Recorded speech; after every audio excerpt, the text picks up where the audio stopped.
Okay, so here we'll talk about something called the pointing vector. The pointing vector. Actually, the pointing vector, is of course a vector. So a vector we can actually define, or what is it? Is amplitude and also its direction. So for the direction it is easier. Okay, so you can see this is the S is the pointing vector. The pointing vector is S. Okay, so S equals this thing. Okay, so when you just observe the direction is actually E cross B. E cross B. So as we mentioned before, E and B should be perpendicular to each other. Okay, so let's say if this is E, if this is B at this moment. Okay, so you can use right hand rule, E cross B. Okay, so it will be pointing, E cross B will be pointing into the page. Okay, so you can imagine in this case S is pointing into the page, which is the direction of the wave propagation. Okay, so it's so in that case we have a cross product here. So the direction of these three vectors obeying the right hand rule. Okay, so this is the direction. And what is the amplitude of this thing? The amplitude of this thing is related to the rate per unit area at which energy is transport. Okay, the rate per unit area at which energy is transported. As we mentioned, when we have this equation, we assume that this point is far away, so that it becomes plane wave.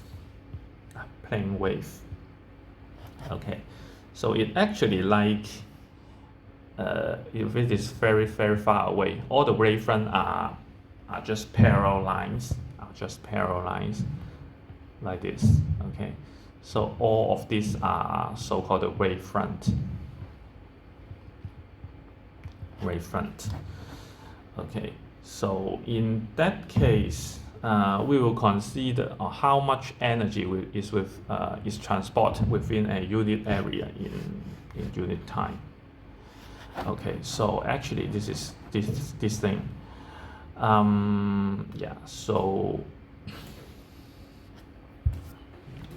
So we will somehow derive this later, also in the supplementary notes.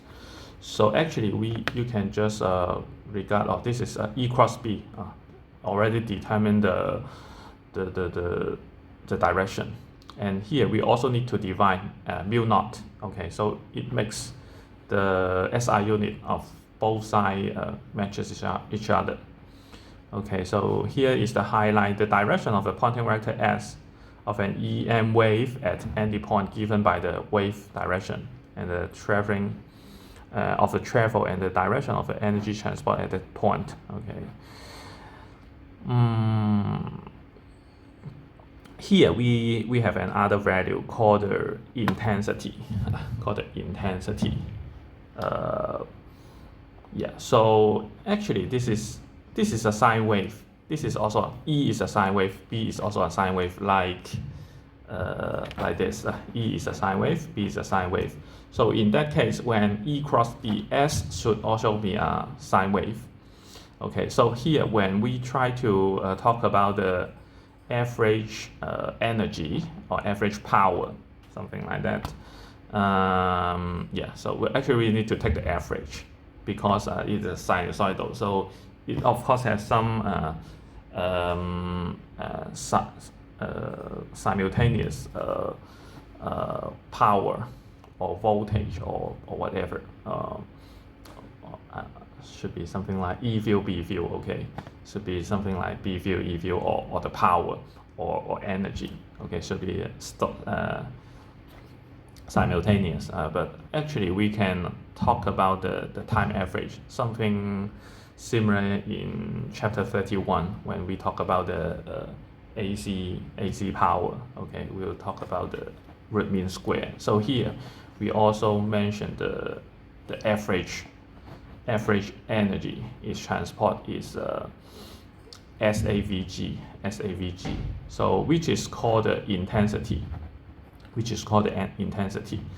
So actually we would just like to take the average of this thing.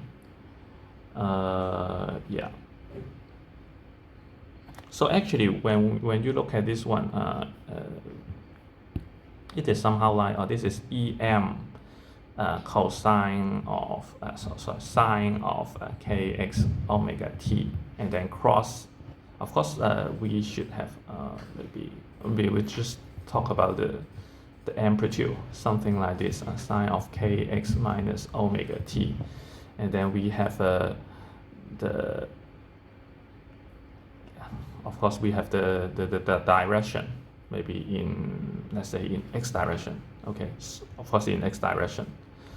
In x direction should be I hat. Okay, so when we take the average, it is like EM BM, and then this sine square will give you a 1/2. Okay, we give you a 1/2. So this 1/2, half of it goes to BM, half of it go to EM. So it becomes, when we take the average, this is something like 1/mu0. This is S, to be something like this. So S average should be something like 1/mu0, and then times EM BM over 2. So it becomes ERMS times BRMS. And here we also have this ERMS over BRMS to be C over RMS, which means that BRMS equals ERMS over C. Okay, so we can have 1/mu0, and then times ERMS, and then times ERMS over C. Okay, so finally we have this C mu0 and then ERMS squared, something like this.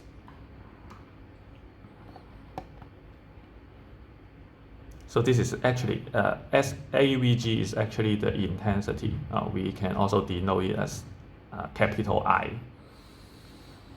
And from another point of view, suppose the power source in the middle is generating PS in each unit time. Okay, so actually this power will be propagated in all the direction, in a spherical shape. Okay, although this is just a 2D, you can just see some concentric circle, but actually this is a 3D sphere, concentric sphere. Okay, so actually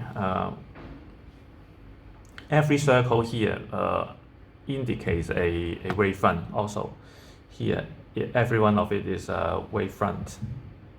Okay, so which means that at every moment the PS maybe propagate up to here, and then for the next moment the PS propagate up to here.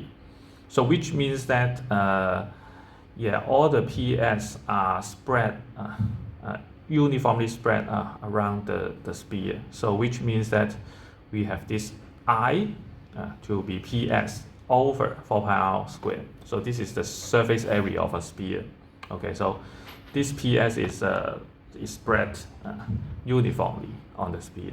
So, and then for the unit area, we call it the identity, the intensity. Okay, so we will make use of this formula and this formula later in a sample problem. Okay, so this is a sample problem. So it says when you look at the North Star, the Polaris, okay, Polaris, 北极星, okay. So you intercept light from a star at a distance 431 Ly. Ly, what is Ly? Ly is light year, 光年, light year. Okay. Okay, so this is a unit for the distance. Okay, of course not the SI unit, but if you use the meter, okay, then the number will be very, very large. Okay, so actually we will transfer it back to the meter later. Okay, and then emit energy at rate. Okay, so this is the energy, 2.2 times 10 to the third times that of our sun. Okay, so which means that the energy is more than 2,000 times more than the sun. Okay, the P sun is 3.9 times 10 to 26 power watt. Okay, so neglecting any atmosphere absorption. Find the RMS value of the E and B field when the starlight reaches you. Okay, so we would like to find the ERMS and BRMS. Okay, so actually here we'll make use of I equals PS over 4 pi R square, and then equals ERMS square over mu naught C. Okay, so we just make use of this formula and this formula. So here we would like to know what is R in SI unit. Okay, so here it is given by the unit of light year. So it is 431 light year. Okay, so we need to multiply it by the speed of light. Here we can use 3 times 10 to the 8th power. Okay, of course in modern physics or quantum mechanics, we would like to use 2.998 times 10 to the 8th power rather than 3 times 10 to the 8. But here we can just use 3 times 10 to the 8. Okay, so this is the speed of light. This is light year, not second. Okay, so this is meter per second. This is light year. Okay. Okay, so we need to calculate how many seconds in a year. So we need to multiply it by 3,600. Okay, so I think every hour we have 3,600 seconds. So which means that each hour we have 60 minutes. Each minute we have 60 seconds. Okay, and then we need to multiply it by 24. Okay, so each day we have 24 hours, and then we need to multiply it by 365.25. Okay, roughly correct. Maybe slightly smaller. But it is more accurate than 365. Yeah, because we have a leap year. Okay, so actually this is 4.08 times 10 to the 18th power meter. Okay, so this is really large. Okay, so we can just slightly rearrange. Okay, from this one we can actually move this thing over and then take the square root. So we have ERMS equals square root of PS mu naught C over 4 pi R square. Okay, so it is 3.9 times 10 to the 26, and then multiply by 2.2 times 10 to the third power. Okay, so this is actually PS. PS is this number times P sun, and then times mu naught is 4 pi times 10 to negative 7, and then times C is 3 times 10 to the 8th power, and then all over 4 pi, and then times R. R is this one, 4.08 times 10 to the 18th power quantity square, and then take the square root of the whole thing. Okay, so actually ERMS would be 1.24 times 10 to the negative third power. Okay, you can use V over M as the SI unit or N over C. Okay, both are correct. So that's why you still need to remember the thing in the previous chapter, because we still have this thing. Okay, so for BRMS is easy. It is nothing but ERMS over C. Okay, so it is 1.24 times 10 to negative third over 3 times 10 to the 8th, so which is 4.1 times 10 to negative 12 Tesla. Okay, so this is the answer. This is also the answer. Okay, so this is not that difficult.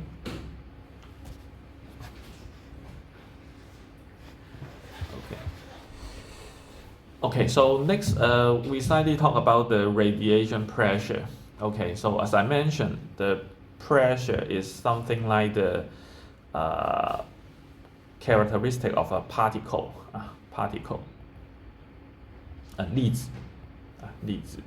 粒子的特性. Okay, so actually, of course, EM wave is a wave. Okay, it's a wave. Okay, 波动. Wave. Yeah, so actually you should have know a term called the duality, 二象性. Okay, so actually the EM wave, sometimes it has the characteristic of a wave, and also sometimes it has the property of a particle. So here the radiation pressure is a characteristic for the particle. So we just slightly mentioned about that. It says if the radiation is totally absorbed by a surface. Okay, so if a surface, there are some wave, and then C going to it and then hit it. Okay, if it is totally absorbed, the force acting on this surface is I. I is the intensity, and then multiplied by the area, and then over C. Okay, so this, yeah, I don't know how to derive it, so let's just believe it is correct. But it is somehow related to the momentum. Somehow related to the momentum. Okay, somehow related to the momentum. And then if it is totally absorbed, the force is this thing. Okay, so the next case is if the radiation is totally reflected back along this original path. Okay, so here all of it is absorbed. The next case is if this is a wave, okay, shooting the surface, and then later on, okay, it refracted. Okay, so the force, there will be a force acting on it. The force will be double. So here we have a 2 here. So because it is somehow like we have something like mv. Okay, something like the collision. Okay, suppose we have mv moving in this direction. Of course, for the for the relativistic momentum is not mv anymore. It is something like gamma mc. I'm not sure whether I will mc square. Yeah, I somehow forgot. Should be gamma minus 1. Okay, so be something like that. But this is related to the special relativity stuff. Okay, but anyway, you imagine it is something like mv is the momentum. If it is totally absorbed, okay, so this momentum change becomes the force. And then here, if it is mv, and then at the beginning this mv is pointing to the right side, and then later on this mv is pointing to the left side. Okay, so this delta mv becomes 2mv. Okay, so that's why the force is double, something like that. Okay, so here we also define another variable called the force per unit area. We just divide A on both sides, so which make it like PR is F over A. So it becomes, for this one, total absorption, it is I over C. And then if it is totally reflect, then it becomes a 2I over C. Okay, so it's nothing special. So as I mentioned, this is a particle characteristic of light. Okay, so here we talk about the polarization. The polarization is a characteristic of a wave. So here it says the electromagnetic wave are polarized. Polarization called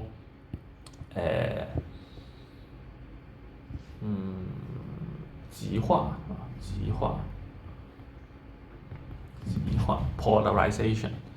Okay, are polarized if their E field vector are all in single plane, called the plane of oscillation.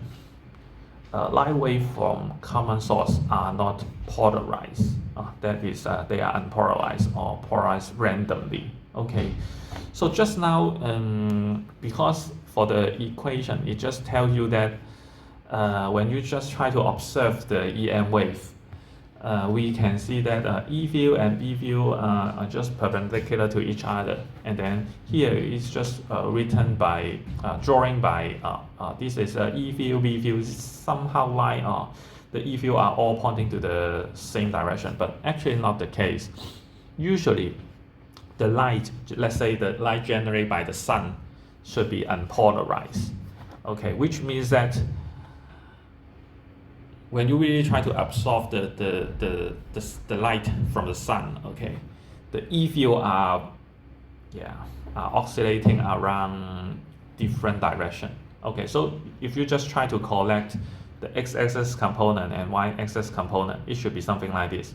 Okay, so it has this is maybe this is y-axis component and z-axis component. Okay, this is y, this is z. Okay, so it has E field oscillating in this direction. Also, it has E field oscillating in this direction. So of course, this E field will have this will also have the B field like this, and then for this one, it should have a B field. But here we just ignore the B field at this moment because we already know that E field and B field are always perpendicular to each other and also perpendicular to the propagation direction. Okay, so we just ignore the B field. Okay, we just need to mention the E field, and then and also the propagation direction, and then we already know what is the B field. Okay, so actually this is so-called the unpolarized light.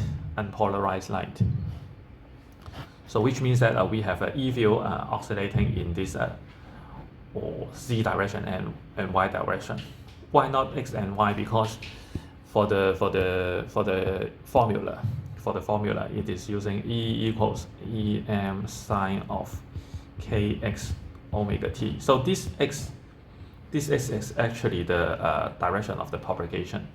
Direction of propagation.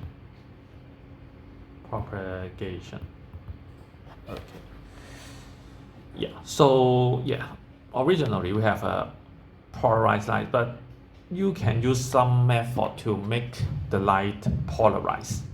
The polarized light means the E field only oscillate in one direction. Okay, so maybe we just try to filter the z-axis component of the E field. Okay, so it makes something like only B field in this direction. So it is the polarized light.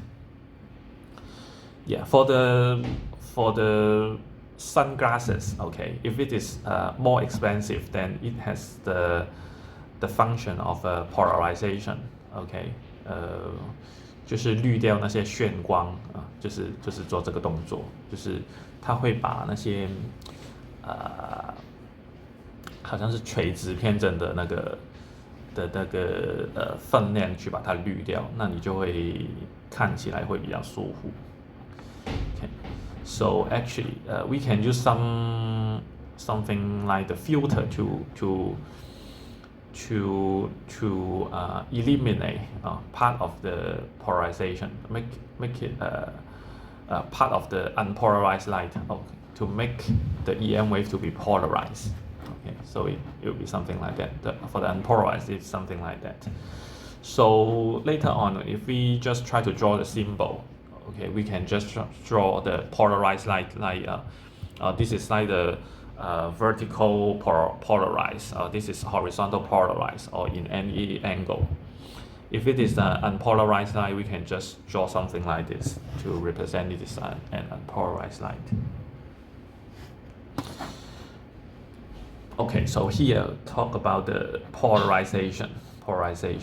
So here it says if the original light is initially unpolarized, the transmitted intensity I is half the original intensity I0. Okay, so suppose this is the incident 入射的光线 incident light wave. Okay, so it has the intensity of I0. Okay, so this is a filter. If we draw it like this, which means that only the only the vertical component can go through. So after it, the lines become polarized, vertically polarized. Okay, and here, this is the intensity. This intensity becomes 1/2 of I0, because we just assume that half of the power is vertical polarized, and then half of it is horizontal polarized. So after filter the horizontal polarization component, okay, only half of the power can go through. Okay, so I becomes 1/2 of I0.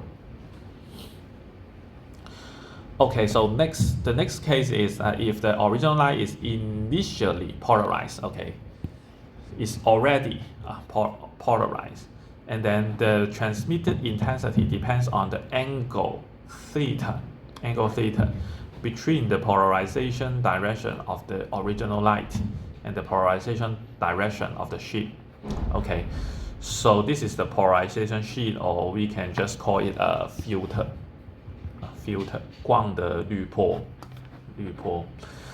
Okay, so here we mentioned that if the EM wave is polarized in this direction, and the polarizing filter is placed vertically, this is vertically, so there is an angle theta between them. So in that case, if the incident wave have an intensity of I0, okay, originally it is I0, so after going through the polarizing filter, the intensity becomes I0 times cosine square of theta.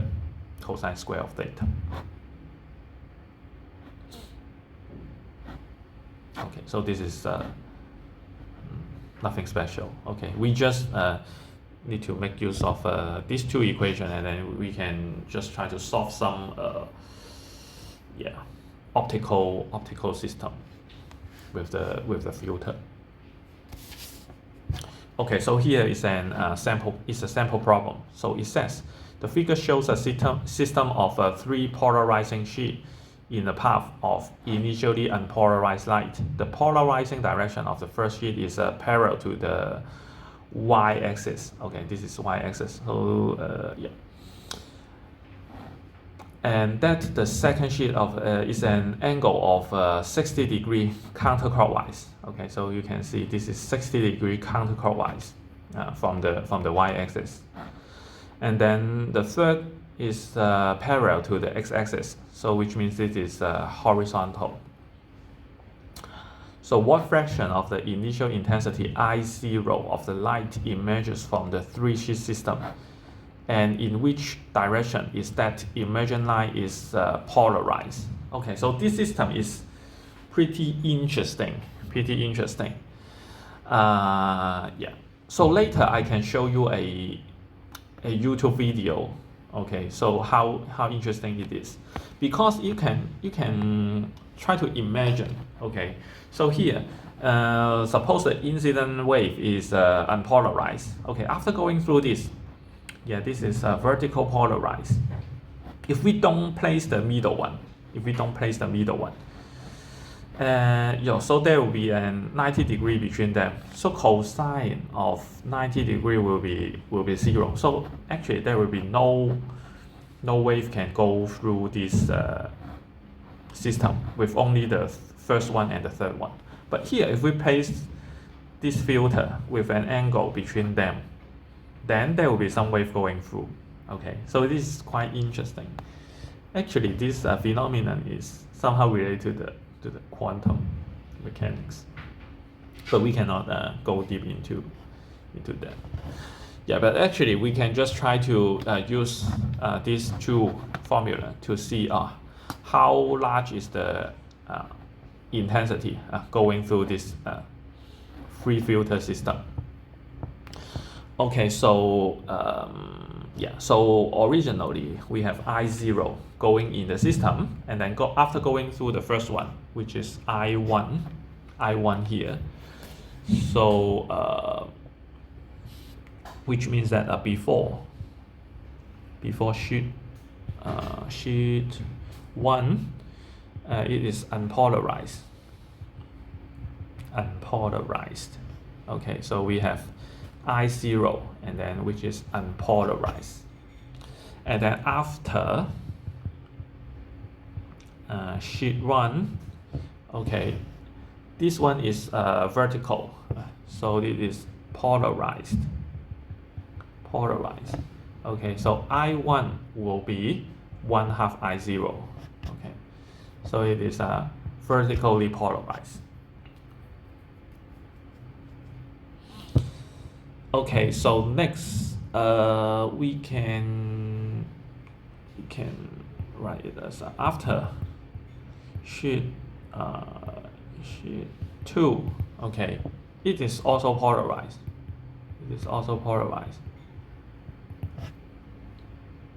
Okay, so I2 will be I1 cosine of 60 degree.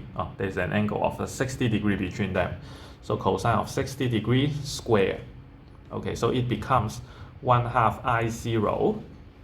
Okay, and then times cosine of 60 degree is 1/2. So it is a 1/2 square. Okay, so it becomes 1/8 I0. So this is I2. Okay, so and after, and actually the direction will be like in this direction. Okay, 60 degree with the y-axis. Okay, so and then later after sheet 3, okay, it is also polarized.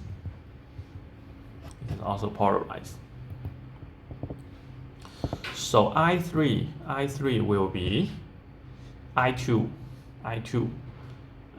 So this is 60 degree, and then this is horizontal. So there should be a 30 degree angle between this one and this one. Okay, so it should be cosine of 30 degree and then square. Okay, so this is actually 1/8 I0, and then cosine of 30 degree is the square root of 3/2, and then quantity square. So this is 0.094 I0. Okay, this is in x-axis. Okay, so this is the final answer. So this is the intensity. What fraction? Okay, so it asks you what is the fraction. So which is 0.094, which is around 9.4%. 9.4% of the light can go through this system. And the direction, the polarization direction is horizontal or parallel to the x-axis.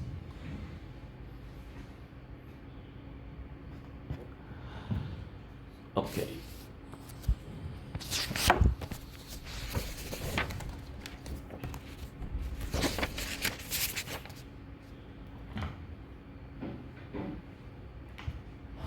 Okay, so here we talk about something simple. I suppose you should have learned it in high school.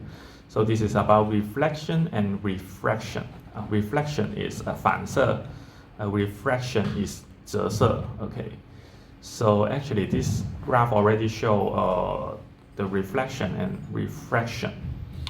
Okay, suppose we have two types of material with different EM characteristic, okay, or so which cause a different speed of light, and then there will be reflection, and also between these two material there will also be a reflection.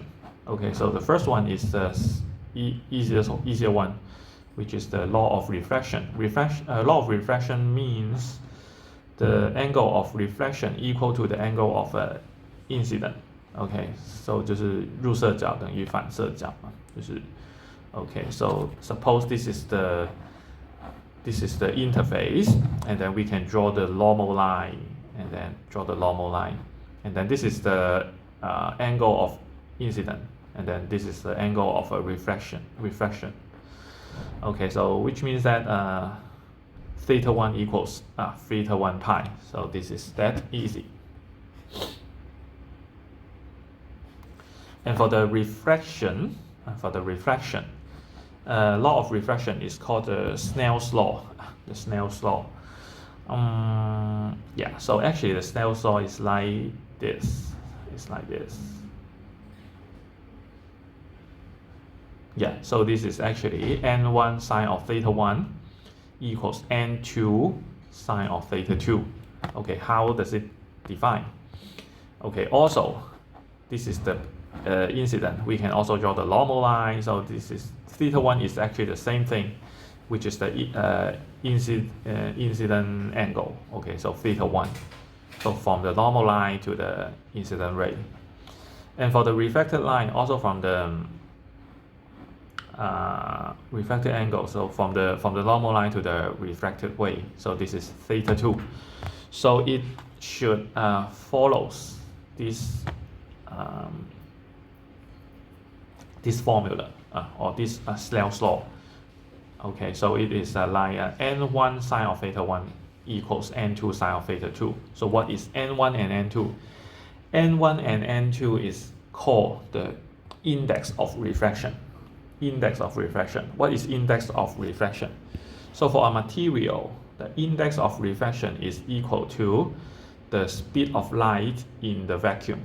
This is the speed of light in the vacuum over the speed of light in that material.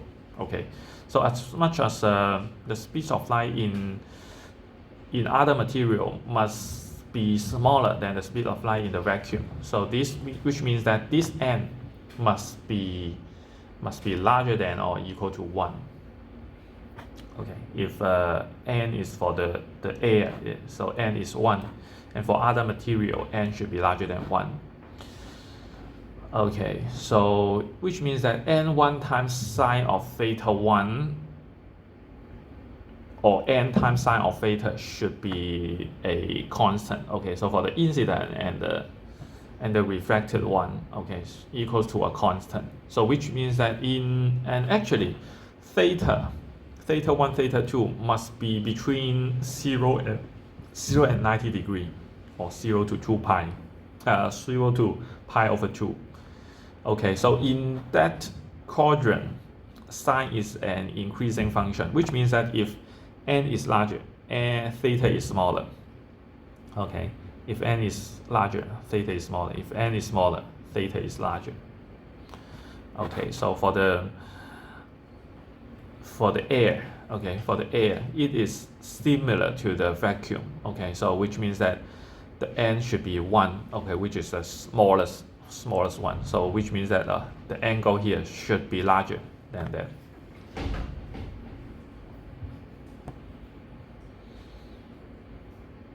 Okay, so this is another characteristic called the chromatic dispersion. Chromatic dispersion 叫做色散。Okay.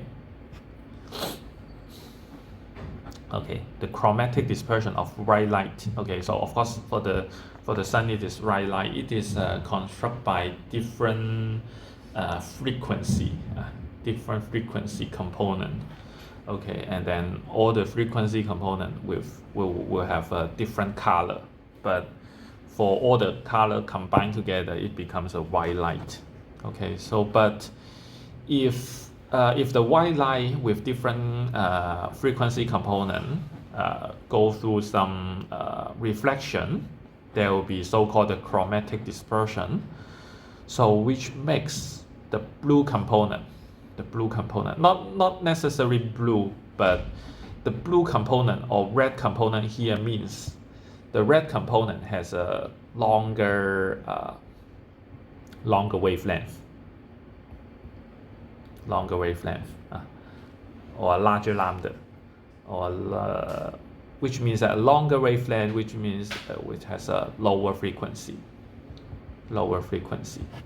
And then here for the blue component, it means that it has a shorter wavelength, shorter lambda, or a higher frequency,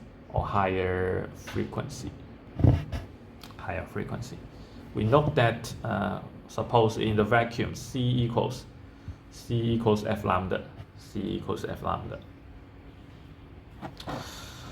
Okay, so here it says the blue component is bent more than the red component, which means that the component with a shorter wavelength is bent more than the component with a longer wavelength. Okay, passing from the air to glass, the blue component ends up with a smaller angle of refraction. So it means that suppose this is the incident light, this is the reflected light. Okay, the reflected, the angle of refraction. The angle of refraction means,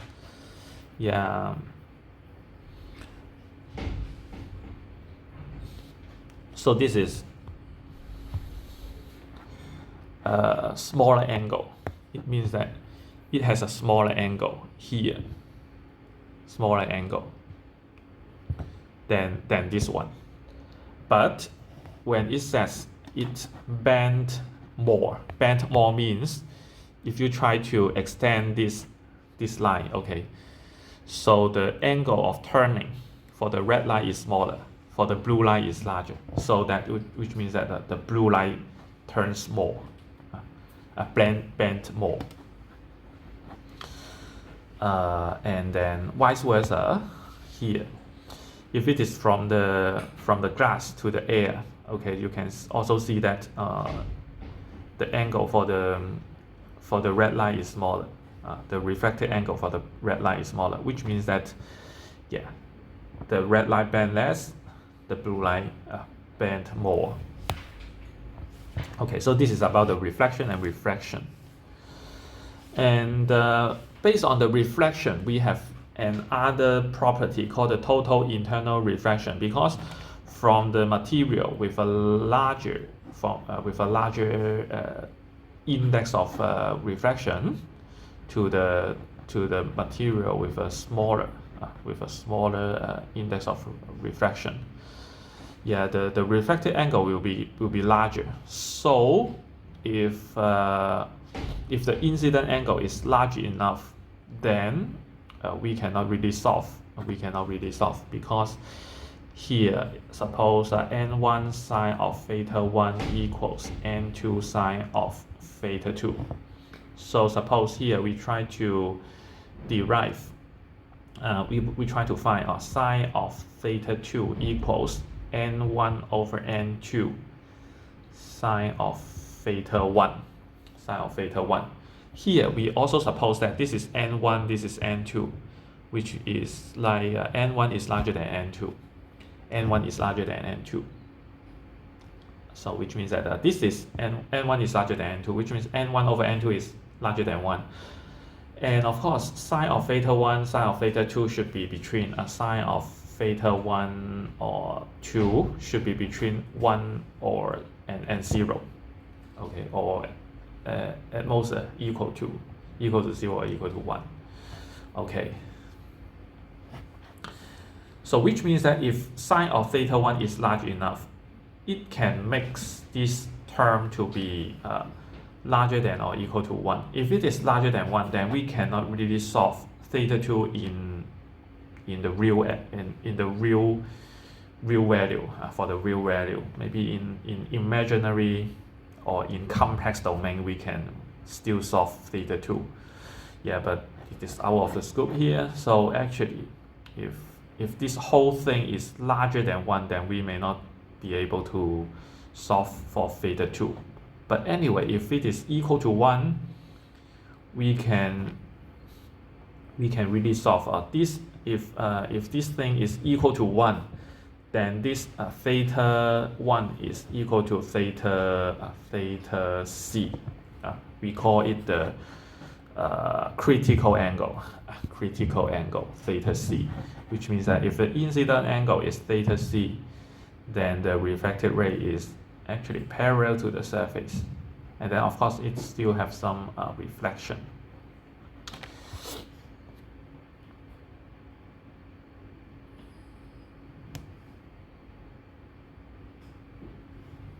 Okay, so let's stop